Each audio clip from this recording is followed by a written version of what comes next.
اب مثلاً آپ دیکھیے کہ جیسے شراب کے بارے میں بھی لوگ کہتے ہیں کہ کہاں لکھا ہے حرام ہے، جیسے یہ پردے کے بارے میں ہر طرح طرح کی حجتیں ہوتی ہیں، ایسے شراب کے بارے میں بھی حجتیں ہوتی ہیں. میں ایک چھوٹا سا واقعہ آپ کو پڑھ کے سناتی ہوں، اور شاید ایک یہی واقعہ شراب کی حرمت کے لیے کافی ہے. کوئی قرآن کی آیت نہ سنائی جائے، کوئی حدیث نہ سنائی جائے، صرف آپ اپنی عقل سے فیصلہ کر لیجئے. میں ایک شریف آدمی ہوں، چند غلط قسم کے دوستوں کی رفاقت سے شراب پینے کا اتفاق ہوا. اس درمیان بدقسمتی سے اپنی 17 سالہ بچی سے بدفعلی کا مرتکب ہوا.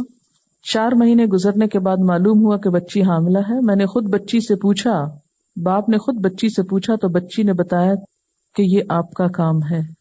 آپ یقین کریں، یہ تحریر اس شخص کی لکھی ہوئی ہے جو میرے سامنے اس وقت. آپ یقین کریں صرف مجھے اتنا پتا ہے کہ میں نے کچھ شرارت کی، مگر یہ کس طرح ہو گیا مجھے کچھ یاد نہیں. یہ مجھے ہوش آنے پر میری بچی نے بتایا. اب ماں پوچھتی ہے، سوال ہے، میرے شوہر نے میرے بچی کے ساتھ زیادتی کی نشے کی حالت میں.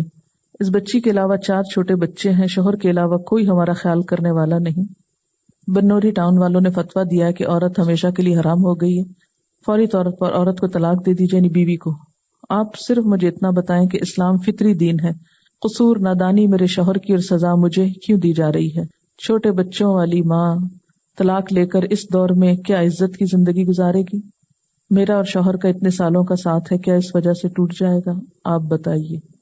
صرف ایک واقعہ، آپ اپنی عقل سے فیصلہ کر لیں کہ شراب حلال ہے، ہونی چاہیے حلال جو کیے ہوئے ہیں لوگ، اس لیے کہ عقل کا نقصان ہے.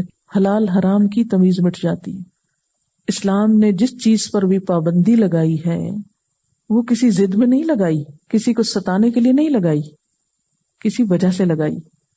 کبھی بھی کوئی آپ کو یہ کہے یہ کیوں اور وہ کیوں، تو صرف کیوں کا جواب، کسی درخت کا پتا سوکھ گیا تو آپ یہ نہ کہیے کہ پتا کیوں سوکھ گیا، یہ دیکھیے کہ وجہ کیا ہے، موسم تو نہیں خزاں کا.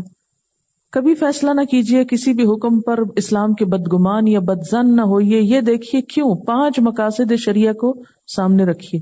کوئی بھی چیز جس سے حرام کیا گیا ہے، روکا گیا ہے، یا جس کو حلال کیا گیا ہے، اس کے پیچھے 5 وجوہات ہیں کہ دین ہماری عزت بچانا چاہتا ہے، مال بچانا چاہتا ہے، عقل کو سنبھالنا چاہتا ہے، جان کو بچانا چاہتا ہے. قتل کیوں حرام کیا گیا؟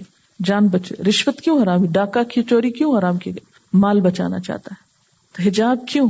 عورت کی عزت بچانا چاہتا ہے. اور اسی طرح جان کیوں؟ جان اس لیے کہ آپ کو پتا ہے کہ بہت سے قتل کس لیے ہوتے. آپ کبھی سروے کر کے دیکھ، قتل کی وجوہات معلوم کیجیے، اس میں سے ایک بڑا پروپورشن کیا ہوگا؟ جیلسی. ایک چاہتا ہے اس لڑکی سے میں شادی کروں، دوسرا کہتا ہے میں بھی اسی سے ہی کروں گا، وہ اس کو مار ڈالے. جس طرح حابیل قابیل کے واقعے میں یہی وجہ بتائی جاتی. جو بھی قیمتی ترین چیز ہوتی ہے اسلام اس کو سنبھالنا چاہتا ہے.